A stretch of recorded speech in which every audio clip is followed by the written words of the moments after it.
Hi, this is Stephen from Own or Disown.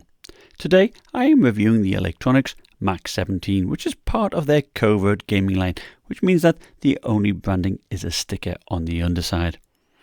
This clean look means that it can be used in any setting. It's ideal for use in an office, in front of a client, or even on a campus. It has a very nice black stealth look to it. It's made out of magnesium alloy, which means it is very lightweight for a 17-inch laptop, weighing in at £5 and with the 230 watt power brick, only £6 13 ounces. At 19.8mm thick, it is amazing how much power and cooling the Max 17 has, and pricing starts at $1,799. We have an 8-core i7 10875H CPU, an RTX 2070 Super, but you can also choose a regular 115 watt RTX 2070 or the 2080 Super Max Q. Now my unit has a 240Hz panel, but if you want, you can save some money by opting for the 144Hz panel. You also have quite a lot of storage options. As you can see, there are two M.2 slots, and you can configure this as little as 512GB or as much as 8TB, or you can even just add your own. My unit has a single 4TB drive with excellent read speeds of over 3300 megabytes per second. You can choose either 2666 MHz or 2933 MHz RAM, but my advice is to save the $25 and get the slower RAM because you can actually change the speed via the BIOS. And by default, you get a free D-brand skin, but if you prefer the clean look, you can save $10. Finally, Eluktronics can repaste it for you. So for $50, they can apply liquid metal on the CPU and regular paste on the GPU. My unit actually uses just a stock paste. Now build quality is superb. The 17-inch panel has slim bezels, there's no flex whatsoever, and the hinges are nice and stiff. There is an IR Windows Hello camera at the bottom, which is accurate, but it may take some positioning to get it to see you due to its location. The 240Hz AUO panel is great for gaming, and I saw very little ghosting. As for backlight bleed, I did have some in the top right hand corner, but in normal use I didn't notice it. I found the panel also to be good for media consumption and even video editing. In fact, this video is edited on it, and the 8-core i7 10875H didn't miss a beat, even when editing on battery. I measured 93% of sRGB and peak brightness of 305 nits, dropping to 123 nits at 50% brightness, making it more than visible should you want to save battery life, which I consistently got about 5 to 6 hours from its large 91 watt-hour battery. The BIOS gives you the option to switch between using the dedicated GPU only, hybrid so you let the operating system choose what GPU to use, or just use the Intel GPU.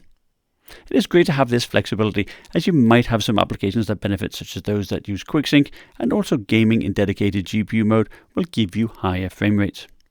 You can also undervolt the laptop via the BIOS. Most manufacturers do not allow such options, or if they do, they are deeply buried within the BIOS. The keyboard deck, like the lid, is made of black anodized magnesium, which handles smudges quite well. The one-piece Windows Precision touchpad is made out of glass, and you can disable it by double tapping the top left-hand corner. I did like the clicking actuation, it was firm and responsive. And there is a separate number pad, of course, with large arrow keys. You do have a separate power button, and next to that is a button that by default changes power profiles, or if you do prefer, you can change this via the BIOS to activate the Max fan.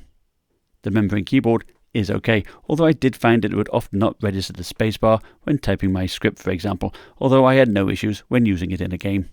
The RGB keyboard is backlit in 4 zones. You can change the colour of this via the software, as well as choose different effects such as wave. There is also a subtle light bar at the front, which is a nice touch. And on the left, you have the Kensington lock, air vent, USB 3.1 Gen 1 port, and a separate mic and headphone jack. On the right, there is a micro SD card slot, and if you want a full-sized card slot, you can get that with the MEG 15G3. There are 2 more USB 3.1 Gen 1 ports and the air vent for the GPU. Around the back, you do have a Thunderbolt 3 port, HDMI 2.0B, and the RJ45, plus the power port. Now I had no issues with Wi-Fi, the signal strength was good with the Wi-Fi 6 AX201 card. The stereo speakers were also very good, especially when you use the THX spatial audio software. The volume is loud, and that software definitely adds decent bass to it. The CPU and the GPU both have 2 heat sinks with a total of 4 heat pipes. And at idle, the fans are 34 decibels, which is basically silent, and in the office mode setting you can actually adjust the fan curve, although you cannot set the fans to 0. Most of the heat is centered around the middle of the keyboard, but as you can see, there is cool air that is brought in via the WASD keys, so gaming is comfortable and the fans are doing a good job of blowing the hot air out of the system. There are 4 power modes. You have office mode, which has 2, eco mode is 25 watts, normal office mode is 35 watts, game mode increases the CPU to 45 watts, and the max performance beast mode ups that to 120 watts. Now max fan is available in both game and beast modes. Now looking at Cinebench R20, I ran the multi-core test 4 times in quick succession.